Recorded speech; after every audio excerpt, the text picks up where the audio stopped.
사랑하는 영락교회 지체들에게 주 안에서 평화 인사를 전합니다. 오늘은 2024년 2월 8일 목요일입니다. 오늘의 묵상 본문은 창세기 6장 1절로 22절까지의 말씀입니다. 오늘 본문 말씀 6장 1절부터의 말씀은 이렇게 시작합니다. 사람이 땅 위에 번성하기 시작할 때 그들에게서 딸들이 나니 2절에 하나님의 아들들이 사람의 딸들의 아름다움을 보고 자기의 좋아하는 모든 여자를 아내로 삼는지라. 사람의 인간의 죄악과 노아를 통한 주님의 심판이 시작되는 말씀이 6장 말씀입니다. 또 성경에서 6장만큼 논란이 많은 말씀이 없죠. 수많은 책과 논문과 논란이 끊이지 않는 이제 그런 그 본문이 6장의 본문이죠. 사람이 땅에 번성하게 되는데 2절에 하나님의 아들들이 사람의 딸들의 아름다움을 보고 자기들이 좋아하는 모든 여자를 아내로 삼는지라. 하나님의 아들들이 사람의 딸들을 보고 아내로 삼는 게 뭐가 문제였을까? 그런 걸 생각할 수 있게 되죠.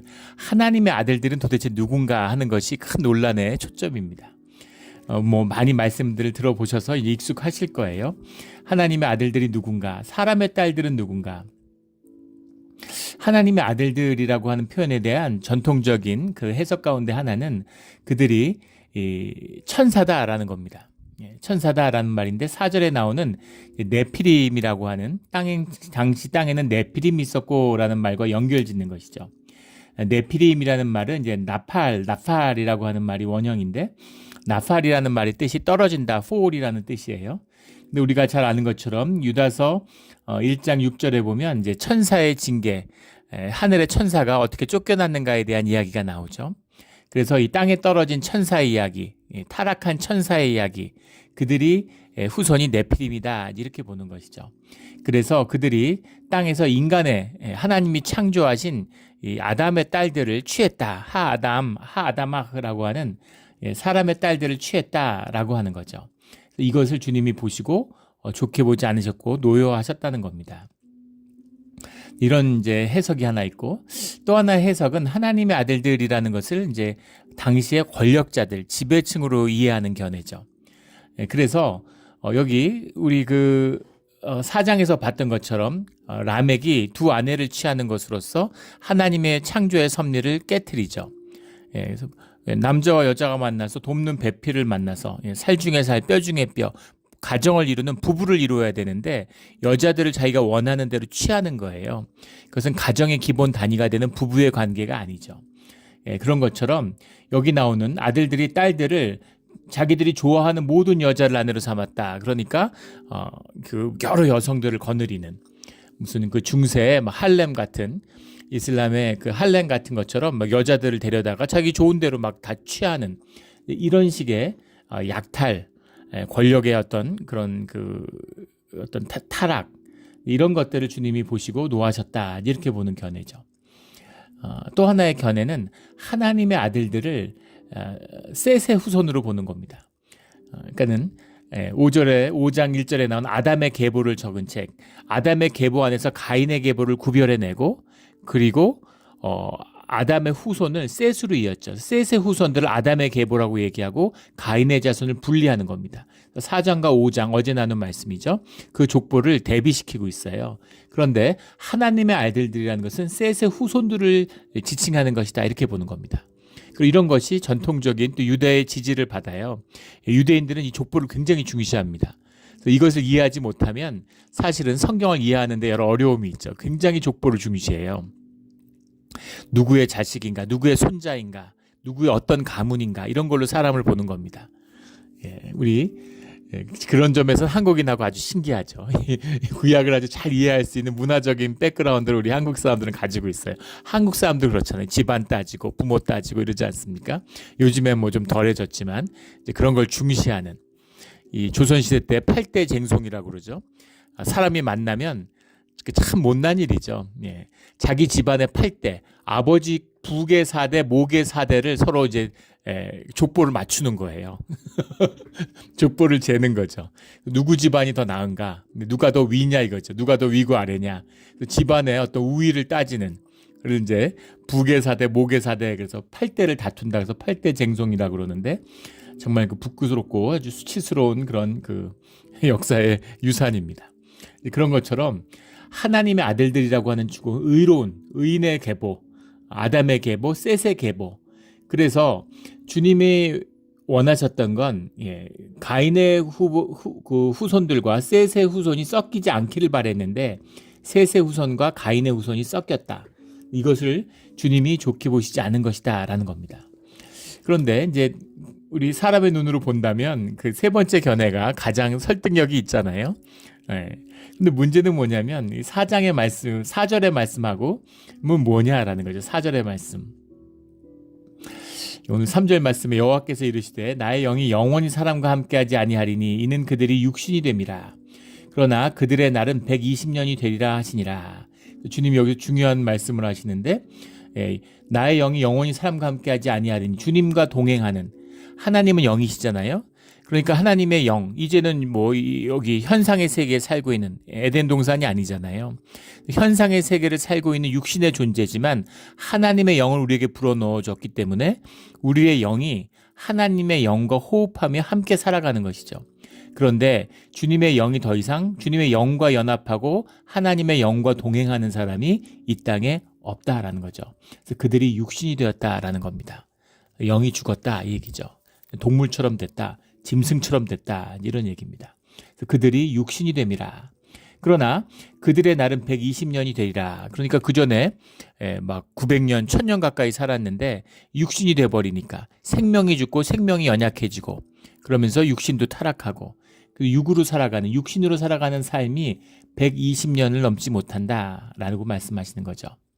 4절에 당시의 땅에는 네피림이 있었고 앞에서 나누었던 그 네피림 나팔이라고 하는 이 네피림이 도대체 누구냐 이제 이런 거에 대한 논란이 있는 거죠. 전통적인 해석으로는 이들을 그 알렉산드리아에서 나온 그 70인역이라는 것이 있죠.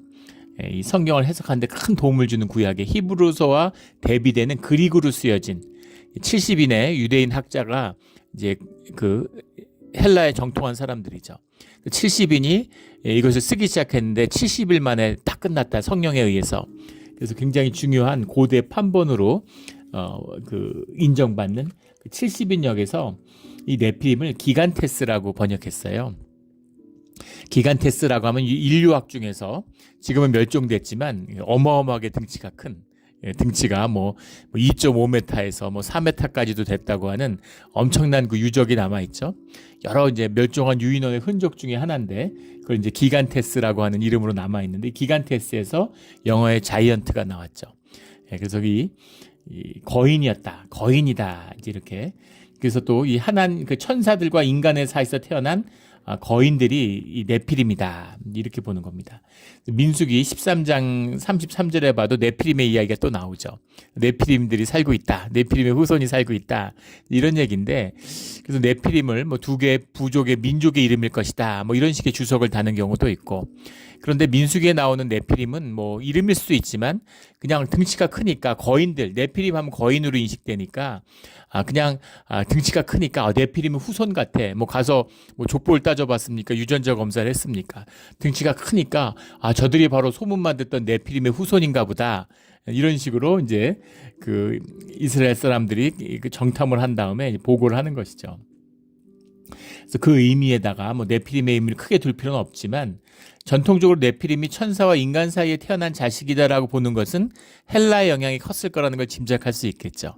우리 그리스 신화를 보면 올림푸스의 신들이 내려와 가지고 인간하고 이렇게 사이에서 애를 낳아요.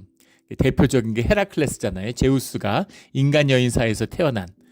그래서 막 헤라가 질투를 하고 무슨 신들이 이런 신들이 있나 싶을 정도로 영원히 산다는 것과 능력이 출중하다는 것 외에는 뭐 기본적인 성품이 인간과 다를 게 없죠.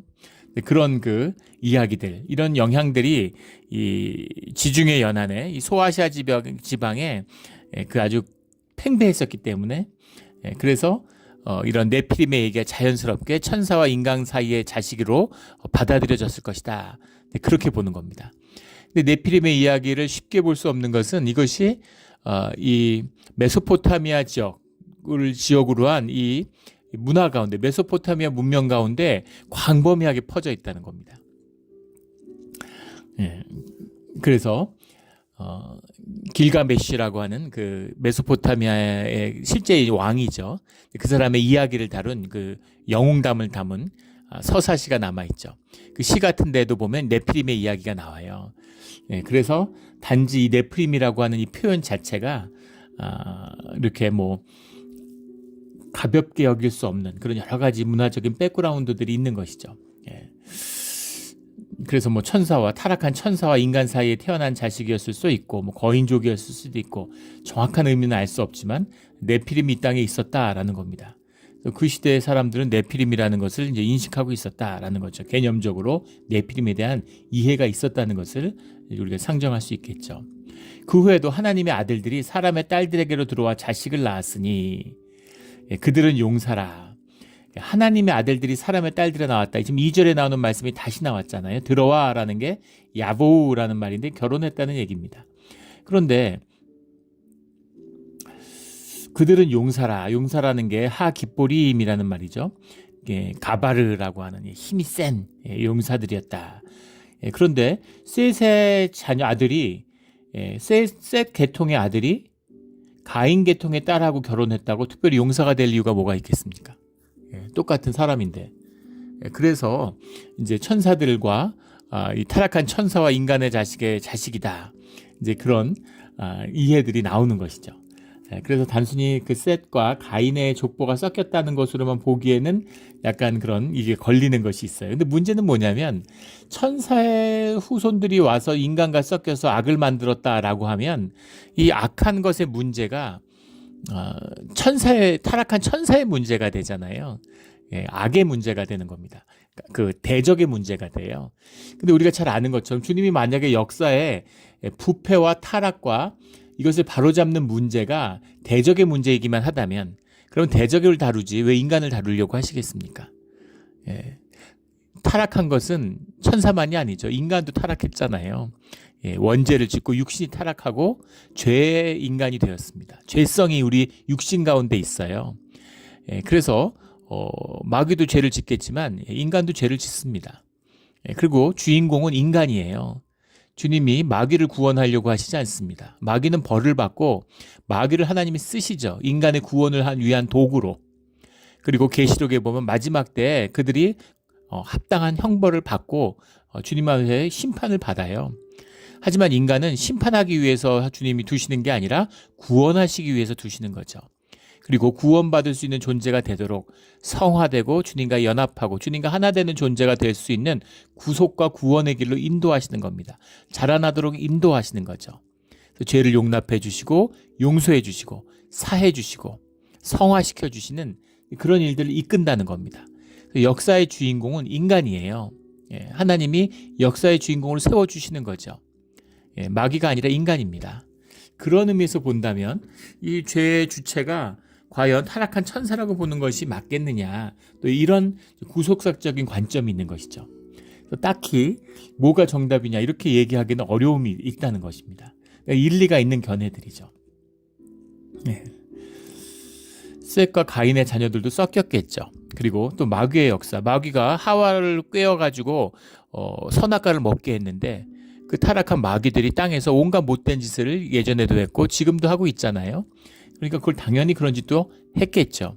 그러니까 그 두 죄가 있지만 그 기본적인 그 구속사적인 관점에서의 죄의 문제는 인간이 중심이다라는 것은 우리가 이제 분명히 통찰해야 된다라는 겁니다. 근데 그 용사들인데 고대에 명성이 있는 사람들이었더라. 명성이 있는 사람들 이렇게 했는데 하쉔이란 말이 쉔이라고 하는 것.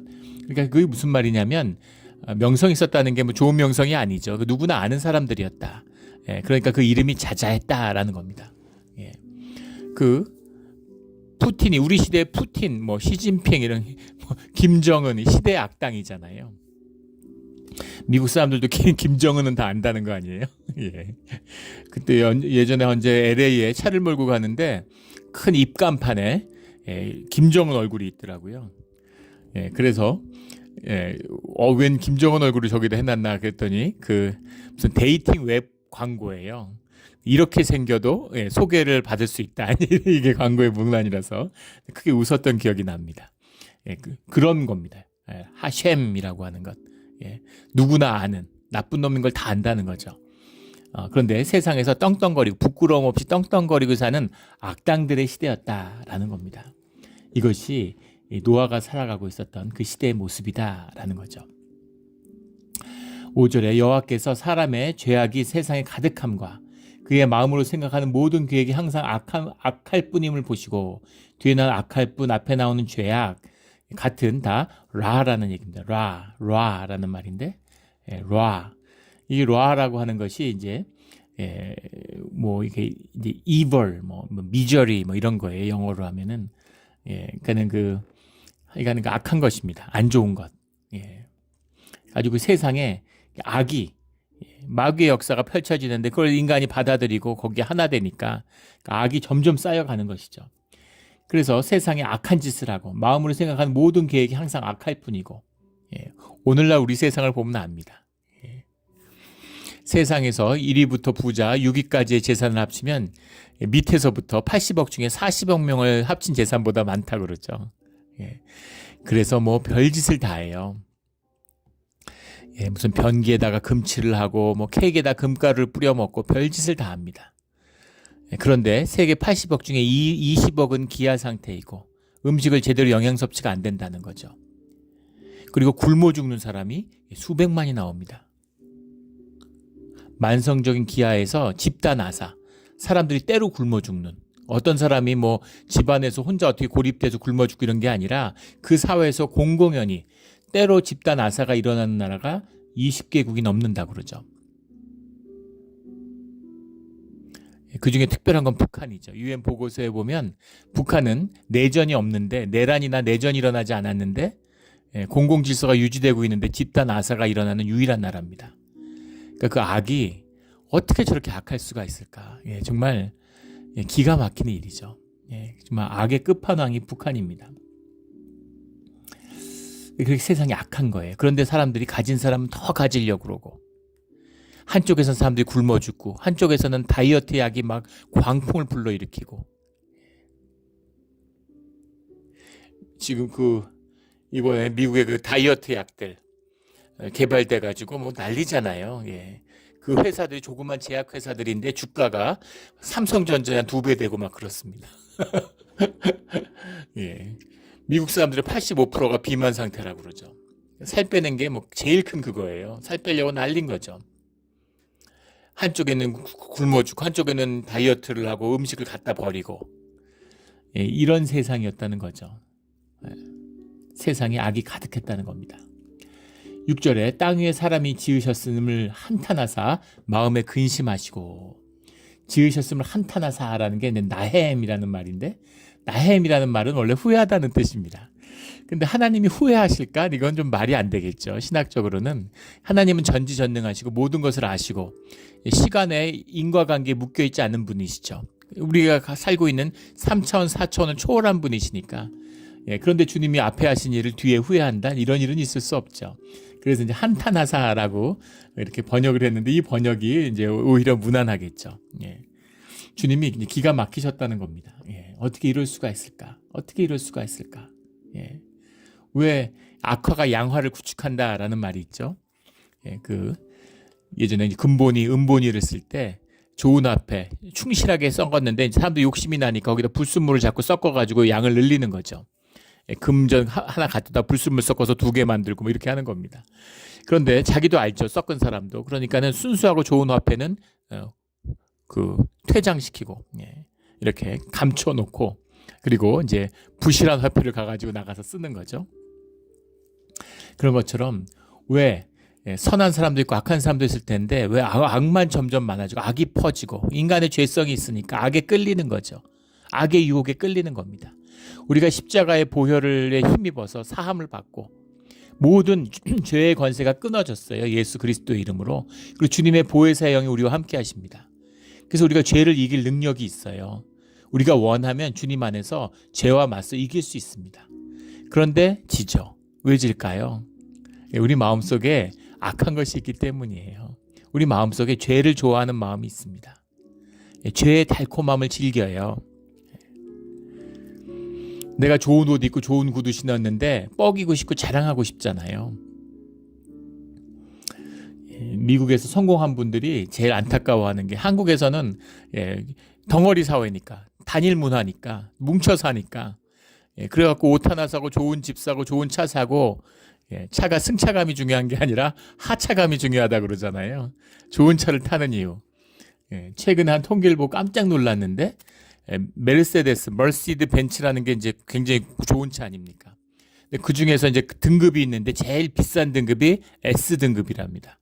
근데 그 S 시리즈가 제일 비싼 차인데 유럽 EU의 29개국에서 8천 몇백 대를 팔았는데 금년에도 작년에도 재작년에도 근데 두 해 연속 한국에서 12,000, 3,000대씩 팔린다는 거예요. 유럽 전체를 이기는 겁니다. 한국 한 나라가. 한국은 왜 그럴까? 한국의 과소비가 세계적으로 화제거리죠. 중국도 마찬가지고 일본도 마찬가지입니다. 왜 그럴까? 전통의 뿌리 깊은 오래된 사회고 사회의 연결성이 굉장히 높죠. 그래서 뭐 코로나 이럴 때 방역 같은 거 하면 잘 되잖아요. 근데 문제는 뭐냐면 그 안에 서로 으스대는 거죠. 차를 타서 내릴 때 남들이 이렇게 막 부러움으로 보는 걸 즐기는 겁니다. 뻐기는 거, 즐기는 거. 거짓이죠. 내가 귀한 것도 아니잖아요. 차를 우러보는 거지 나를 우러보는 겁니까? 근데 나를 우러보는 것처럼 그 속이는, 스스로도 속는 그 죄, 그 악한 것을 즐기는 마음이 있다는 겁니다. 우리 인간의 솔직한 죄성이고 우리 육신의 마음이에요. 근데 그것을 다스리는 삶이 연결되어 있다면, 주님 안에서 하나라면, 그러면 누구한테 뻐기거나 상처 주지 않겠죠. 자식이 부모에게 잘 살게 됐다고 뻐기고 상처 주겠습니까? 진짜 가족이라면 자식이 잘 되면 부모가 기뻐하겠죠. 부모가 자식한테 뻐길 게 뭐가 있겠어요. 같은 가족인데. 그런 것이죠. 근데 그런 악한 것을 좋아하는 마음이 우리 가운데 있더라는 것이죠. 근데 이 곰팡이가 암이 전신으로 퍼지는 것처럼 곰팡이가 몸빵을 퍼져나가는 것처럼 그것을 제어하고 다스리는 게 없으면 결국은 악이 선을 다 먹어버리더라 이런 거죠. 이런 걸 보고 하나님이 통탄하셨다는 겁니다. 마음에 근심하시고 이타세부라는 말인데 근심했다라는 거라기보다는 이게 기억한다라는 의미가 더 강합니다. 마음속에 기억했다. 마음 깊이 새겼다 이런 얘기죠. 이타세부라는 건 주님이 한 번 보시고 야 정말 해도 너무하고 이렇게까지 악할 수가 있어? 도저히 안 되겠네. 이렇게 하시는 게 아니라 보고 또 보고 두고 보셨다는 거예요. 그래서 도저히 어느 순간 그것을 기억하셔서 어느 순간에 더는 용납할 수 없구나 라는 지경까지 갔다는 거죠. 그러니까 이거 이게 모든 게 이제 다 무너져 내리는 이제 그런 것이죠. 7절에 이르시되 내가 창조한 사람을 내가 지면에서 쓸어버리되 사람으로부터 가축과 기는 것과 공중의 새까지 그리하리니 이는 내가 그것을 지었음을 한탄함이라 하시니라. 창조한 사람을 쓸어버리시는 건 이해할 수 있는데 가축과 기는 것과 공중의 새는 무슨 죄가 있어서 함께 쓸림을 받을까라는 거죠. 거기서 한 말 더 나아가서 13절에 보면 그들을 땅과 함께 멸하리라 이렇게 말씀하십니다. 새도 그렇지만 날아다니는 새들도 땅은 무슨 죄입니까? 땅은 뭐 영도 아니고 인격도 아닌데 왜 땅은 책임을 같이 지나요?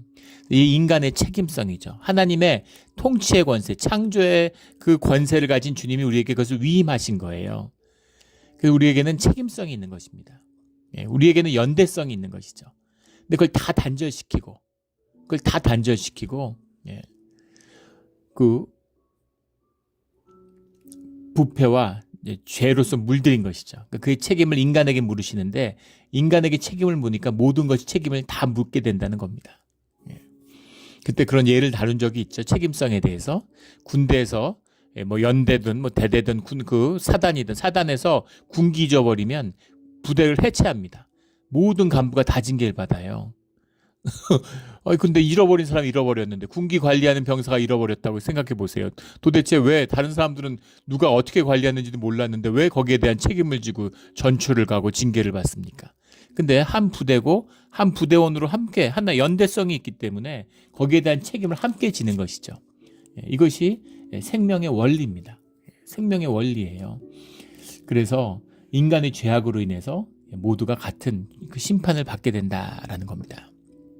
반대도 되죠. 인간의 의로움으로 인해서 인간의 복됨으로 인해서 만물이 복을 받는 겁니다. 세상이 다 복을 받아요. 마치 그 환경론자 중에서는 인간이 동물들을 잡아먹어서 동물이 멸종하는 것처럼 얘기하는 사람들이 있어요. 완전한 거짓이죠. 인간이 먹지 않는 호랑이는 멸종위기입니다. 근데 인간이 먹는 것들은 다 넘쳐나죠. 미국에서 1년에 생산되는 달걀이 계란이 1,000억 개랍니다. 300억 마리의 양을 도축한대요. 양이래 참 닭을. 인간이 좋아하는 순으로 인간의 육식 중에서 한 절반 정도가 닭이죠. 점점 더 닭의 소비량이 늘어나죠. 뭐 건강에 좋다 그러니까. 그래서 그 아이오와 이런 데 한번 북부에 가보시면은 그 돼지 농장들, 미국의 돼지 농장이 무시무시하죠. 20만 마리, 30만 마리를 한 농장에서 함께 키웁니다. 가면 입이 딱 벌어져서 다물어지지가 않는. 어떻게 저렇게 천지가 다 돼지로 꽉 차 있는 것 같아요. 소들, 이런 인간이 먹기 때문인 것이죠. 인간이 먹으면 번창하는 겁니다. 이런 통치에 하나님의 이 통치의 권한을 위임받고 있는 인간의 이야기죠. 인간이 세상을 잘 다스려야 되는데 그런데 이제 인간이 단절되고 약탈하고 서로 악을 쌓고 이런 것으로서 그 고통을 세계가 다 맛보잖아요. 모든 피조물이 맛봅니다. 지금도 자연이 고통받고 있죠. 그래서 자꾸자꾸 이상기후가 일어나고 이런 문제들. 며칠 됐죠. 우리 이번 주 월요일이었나요? 그 LA에서 1년 강수량의 절반이 하루에 왔어요. 물론 그래봐야 비가 많은 비는 아닌데 열대성 기후론에 비하면 한 180mm가 하루에 왔는데 막 침수되고 산사태 나고 자동차들 떠내려가고 난리가 났죠. 이런 겁니다. 이 세상을 제대로 다스리지 못하는 인간의 문제죠. 우리 주님 안에서 복을 유통하는 주님의 귀한 자녀들이 되기를 주의 이름으로 축원합니다. 8절에 그러나 노아는 여호와께 은혜를 입었더라. 아주 중요한 말씀이죠. 노아는 여호와께 은혜를 입었더라. 9절에 이것이 노아의 족본이라. 노아는 의인이요 당대의 완전한 자라. 노아는 의인이었다. 주님에게 성경에서 의인이라고 기록된다는 것이 쉽지 않죠. 노아는 의인이었다는 겁니다. 세상이 다 이렇게 악한데 노아는 어떻게 의인일 수가 있지? 뿐 아니라 당대의 완전한 자라. 의인이다라는 게 이시 차디크라는 건데 공의의 사람이었다는 것이죠. 근데 의인이라는 말을 주님 안에서 우리가 의인의 의롭다함을 받았다라고 하는 이신 칭의로서 주님 안에서 의인이라고, 주님 안의 자녀들은 의인들이죠. 주님이 의롭다 하시니까. 근데 구약에 있어서의 의인이라고 하는 개념은 율법을 지키고 주님의 뜻에 살았다라고 하는 그런 의미가 들어있죠. 의인보다 더 놀라운 표현은 뒤에 나오는 완전한 자라는 이시타밈이라는 말입니다. 온전한, 흠이 없는 자다, 이제 이런 말이죠. 흠이 없는 자가 어디 있겠어요, 인간이. 죄성으로 사는데. 그러니까 주님 안에서 주님과 연합되고 주님과 하나 된 자다, 이런 뜻이죠. 그러면 노아는 어떻게 이렇게 이시타밈이 되고 이시차디크가 될 수 있었을까? 그 비밀은 뒤에 나오는 그는 하나님과 동행하였으며 라고 하는, 하나님과 동행하였다라고 하는 말이 이 성경 가운데서 사라졌다가 수백 년이 지나고 다시 등장한 것이죠.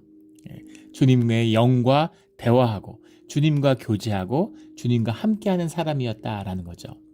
주님의 영이 함께하니까, 그러니까 노아는 의인이 될 수 있고 완전한 자가 될 수 있었다는 겁니다. 그런데 주님과 함께 동행할 수 있었다라고 하는 할라크라고 하는 것, 에녹이 동행했다라는 말씀이 어제 말씀 5장 말씀에 나왔잖아요.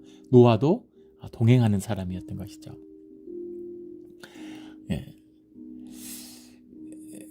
그럴 수 있었던, 그럼 하나님은 왜 노아와 동행했을까? 그게 바로 앞에 나오는 노아는 하나님께 은혜를 입었더라라는 겁니다. 은혜라고 하는 것은 이제 우리 성경에서 은혜라고 해석하지 말고 주님께 긍휼을 입었더라 이렇게 해석했으면 더 좋았을 텐데, 보통 은혜는 헤세드죠. 헤세드는 은혜라는 뜻도 들어있지만 자비, mercy라는 뜻도 있지만 공의, justice라는 것이 결합되어 있는 개념입니다. 그런데 여기서 나온 하나님께 은혜를 입었더라라는 말은 해엔이라는 말인데 하나안이라는 말이에요. 하나안이라는 말은 원뜻은 불쌍히 여긴다는 겁니다. 주님이 불쌍히 여겨. 이게 사실 은혜의 참된 뜻이죠. 예.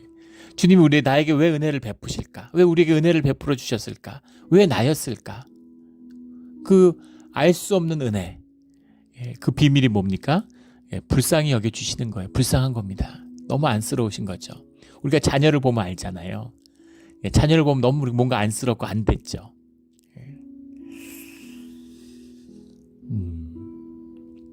제가 막내를 보면 늘 마음이 안쓰러워요. 세상에 첫째, 큰애를 보면은 둘째를 보면 그런 게 좀 덜한데 없는데, 예, 막내를 보면 막내가 너무 어릴 때 엄마가 아파가지고 4살 때 이제 엄마가 병원에 다니면서 아프기 시작해가 투병을 해가지고 거의 엄마랑 보낼 시간이 없었습니다. 그리고 8살 때 엄마가 떠났기 때문에 그 애를 보면 그렇게 비통함이 있어요. 예. 근데 제가 지금 나이가 50이 넘었는데도 그 한국에 갔을 때 어머니가 음식도 챙겨주고 그렇게 안쓰러워하고, 예, 막 짐 푸는 거 도와주시려고 그러고 괜찮다고 그래도 그렇게 안쓰러워하십니다. 그럼 어머니를 보면은 우리 이제 의기 생각이 나는 거죠. 그 어머니의 사랑을 평생 못 받았는데, 예, 그런데 참 또 하나님의 은혜로, 예, 교회에서도 사랑받고 많은 분들이 사랑을 주고 또 주님의 은혜인지 학교에서 선생님들한테도 특별한 사랑을 받고 그렇게 크죠. 어머니의 사랑을 만난 적이 없으니까 본인은 사실은 그런 안타까움이 별로 없을 수도 있겠죠. 근데 보는 사람은 안타까운 거지. 부모의 마음이죠. 주님이 우리를 바라보는 그런 안타까운 마음, 안쓰러운 마음. 예. 노아를 주님이 안쓰러워하셨다 이런 거죠. 아유, 노아 참 괜찮은 애인데, 노아가 뭐 주님께 로버트가 아니죠. 좋고 선한 마음이 있고 이런 선을 향한 용기를 갖고 있는 사람이라는 겁니다. 그리고 에녹이, 예, 노아가 자랄 때 함께 자랐어요. 에녹이 하나님과 동행하는, 어느 날 내가 뜬금없이 영이 떨어져가지고 영에 붙들리고 이러지 않죠. 인격인데. 우리도 인격이고 주님도 인격이시잖아요. 예, 노아는 누구에게 하나님의 말씀을 듣고 하나님을 분별하고 하나님을 알았겠습니까? 예, 에녹을 통해서 안 것이죠.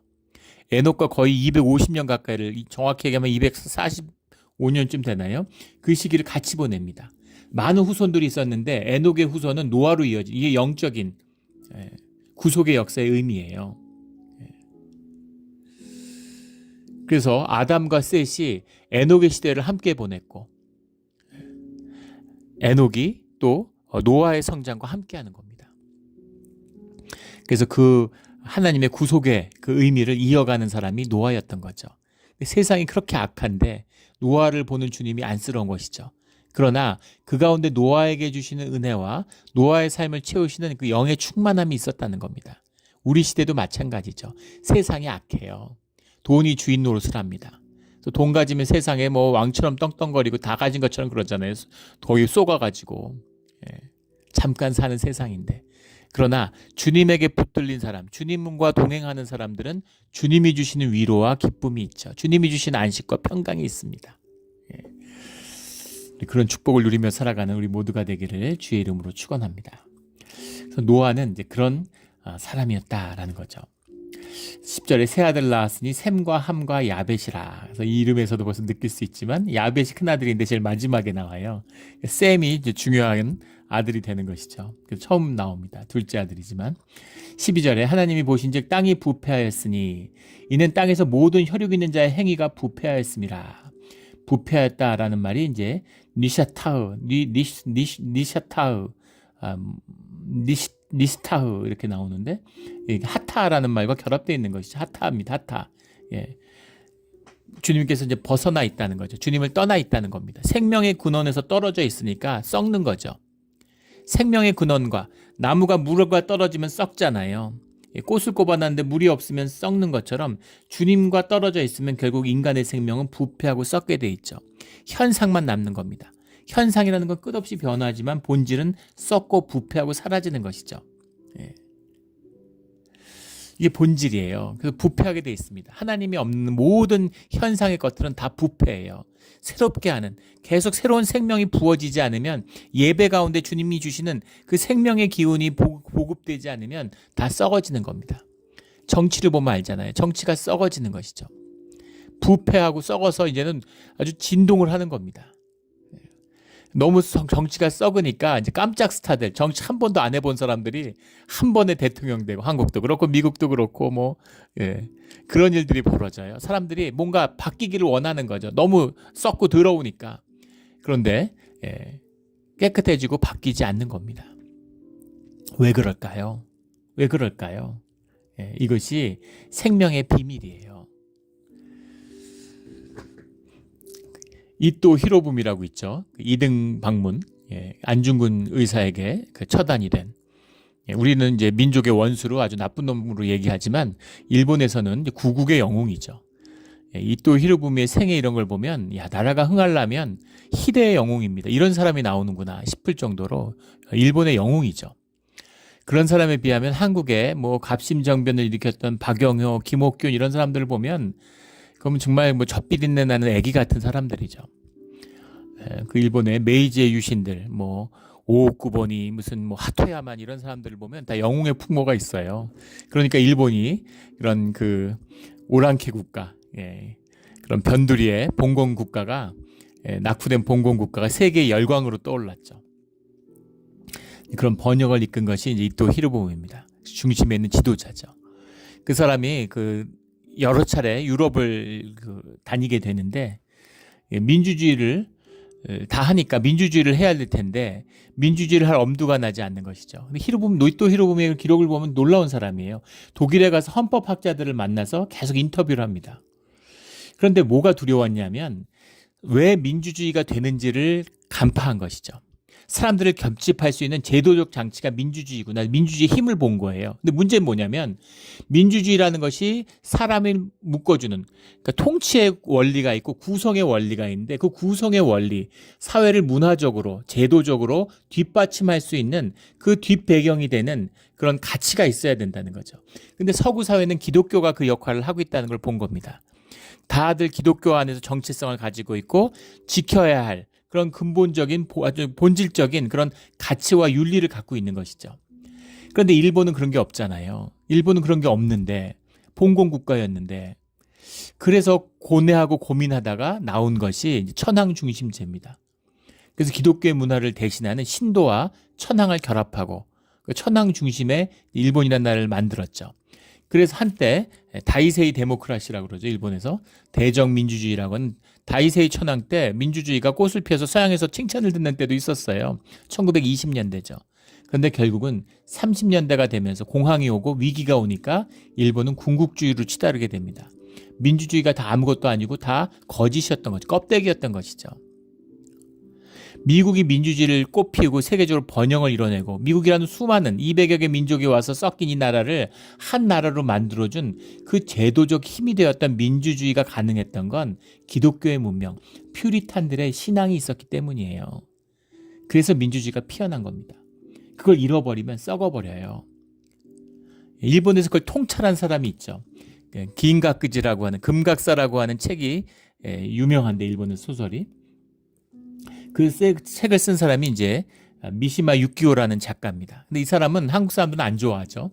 1970년에 그 거물옥상 같은 데서 군복을 입고서 자결을 했어요. 그래서 군국주의자고 시대의 또라이로 일본에서도 또라이의 대명사 같이 취급을 받았습니다. 사실 문학적으로는 문학도 폄하되죠. 이 사람이 이런 식으로 죽음을 맞았으니까. 그런데 미시마 유키오의 이제 금각사 같은 책을 보면 안타까운 것은 뭐냐면 이 사람이 아름다움에 대한 깊은 통찰이 있습니다. 도대체 아름다움이란 무엇인가를 탐구하는 거죠. 인간을 아름답게 하고 아름다움이란 건 뭐냐는 거죠.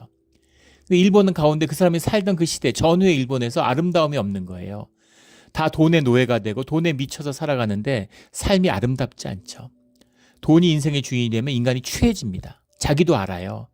점점 추해지고 점점 더러워지는 거죠. 좋은 옷을 입고 좋은 집에 살고 귀족같이 사는데 인간이 점점 추해지고 더러워져요. 우리 그 재벌들 뭐 집안 싸움하고 이런 거 보십시오. 인간이 추하잖아요. 추잡하잖아요. 그 사람의 본질을 간파하는 눈이 있는 거죠. 아름다움을 추구하는데 그 현상을 뛰어넘는 아름다움의 계기가 있어야 되는 거죠. 근데 삶을 뛰어넘는다는 게 뭐예요? 삶이 어떻게 아름다워질 수 있냐면 삶이 아름다워질 수 있는 건 죽음을 만나야 되는 겁니다. 왜냐하면 죽음이 삶의 진실을 드러내기 때문이죠. 그래서 그 죽음이라는 것을 만나면 삶의 진실이 드러나요. 그 삶을 초월하는 그런 아름다움과 가치를 추구하는 계기를 만나게 되는 거죠. 그래서 그 신미적인 사람들, 신미를 추구하는 사람들은 죽음을 만나게 되는 겁니다. 근데 비극은 뭐예요? 미시마 육교는 주님을 모르고 복음을 모르는 자라는 겁니다. 그래서 사람들에게 이 역겨운 현실, 이 추한 현실을 뛰어넘는 인간의 아름다움을 피어낼 수 있는 방법, 이 방법이 죽음밖에 없다. 그런데 이 사람들이 눈에 보기엔 옛날에 사무라이들이나 궁극주의자들은 뭔가 가치가 있었다는 것이, 의미가 있었다는 것, 현상이 아니라 그냥 먹고 사는 게 아니라, 내배 부르는 게 아니라 사람들이 함께 추구해야 할 이상, 죽음을, 목숨을 내놔도 가치를 추구해야 될 삶의 가치와 의미가 있었다는 겁니다. 그게 아름다움이라는 걸 본 거예요. 그래서 그거를 우리가 회복해야 된다. 그 아름다움을 잃어버리면 안 된다. 라고 하면서 그 고도 성장기에 있던 일본에게 그걸 외치면서 활복, 배를 가른 거죠. 그래서 미시마 육교를 일본 사람들이 잊지 못하는 겁니다. 무언가가 있는 것이죠. 근데 결론은 뭐냐면 그 무언가를 못 찾는 거예요. 그래서 결국은 다시 썩어질 수밖에 없고 퇴락할 수밖에 없는 것이죠. 그게 비극입니다. 그게 일본의 비극이에요. 근데 인간의 비극이고 세상의 비극이죠, 사실은.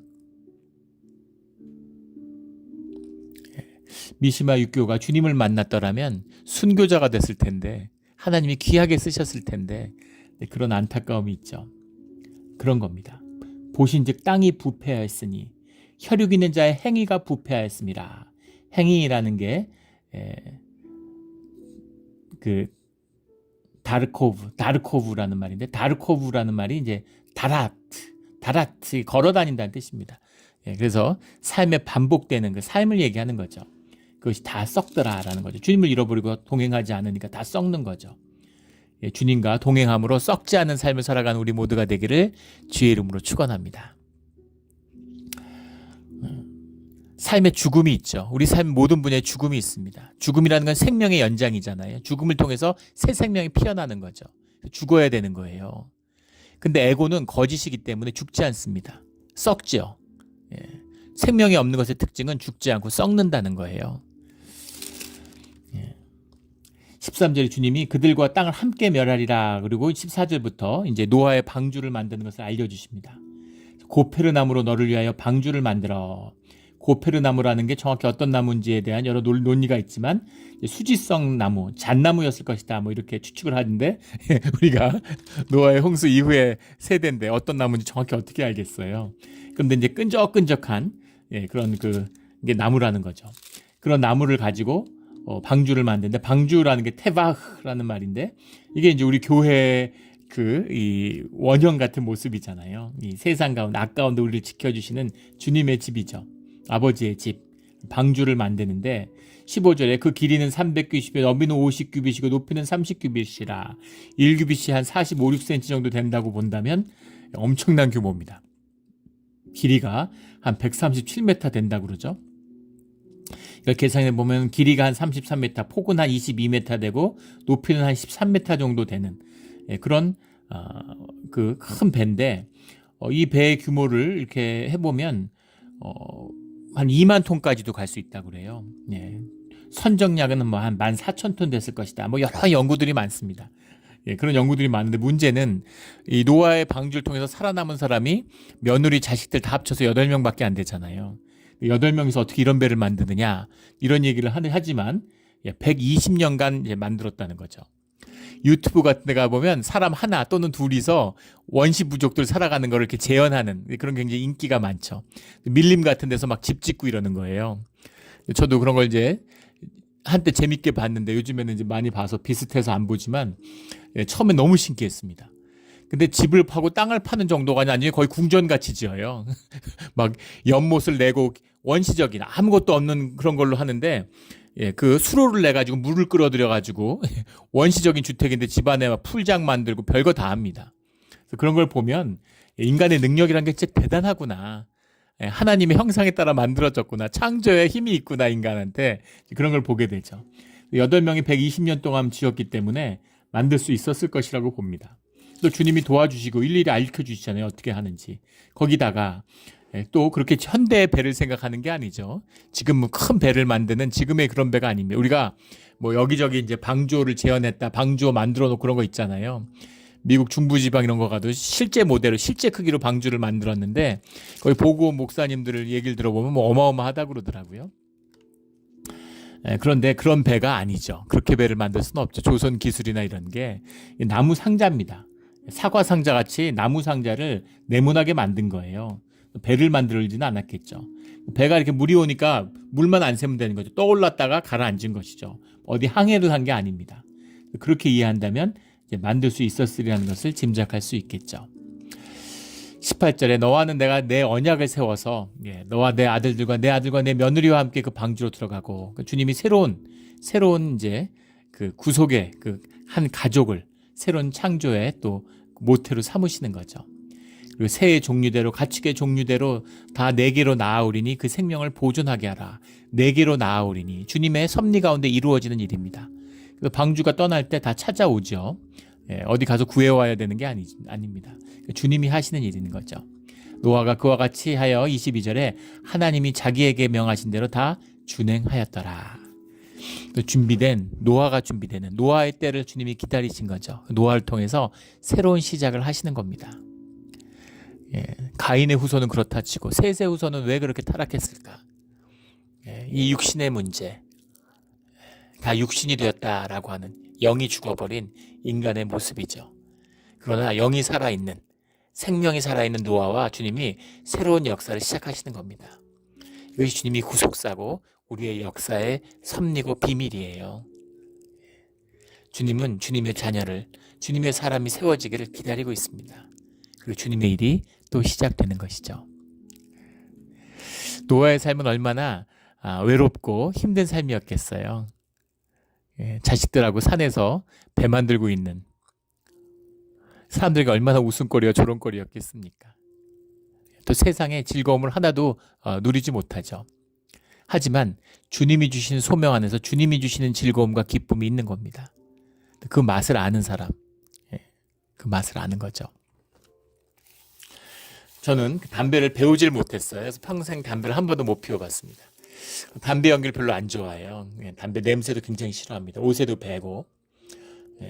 제가 군복무할 때 그 간부들이 담배를 피는데 한 방에 있을 때 그때 요즘은 그 담배 못 피죠. 근데 그때만 해도 그냥 담배 다 폈어요. 실내에서. 뭐 환풍기가 있는 것도 아니고. 근데 그것도 굉장히 고통스러웠던 기억이 있습니다. 그래서 그 환기 매일 창문 열어놓고 환기하는 게 아주. 근데 어떤 사람은 담배를 끊으면 못 견디죠. 담배 없이 안 피고 어떻게 사느냐. 그런 사람도 있는데 담배 연기 없었으면 정말 좋겠다. 그런 저 같은 사람도 있는 거잖아요. 그런 것처럼 저는 술을 못 마십니다. 유전적으로 술을 못 마셔요. 저희 아버지도 술을 못 하셨고 술을 못하는 술이 주는 기쁨이 있겠죠. 그걸로 살아가는 사람도 있고 알코올이 중독된 사람도 있습니다. 근데 술의 기쁨을 몰라요. 담배의 기쁨도 모르죠. 그러나 다른 기쁨이 있잖아요. 삶에 많은 기쁨들이 있습니다. 주님이 주시는 기쁨을 더 말해 뭐 하겠습니까? 이걸 세상과 뭐와 바꾸겠어요? 밭에 감추어진 보화와 같은 보물과 같은 것이죠. 모든 걸 팔아서 그 밭을 사는 것입니다. 우리 오늘 노아의 삶처럼 주님 안에서 주님이 주시는 기쁨과 은혜와 주님과 동행하는 자녀의 삶으로 나아가는 우리 모두가 되기를 예수 그리스도 이름으로 축원합니다. 아멘. 기도드리겠습니다.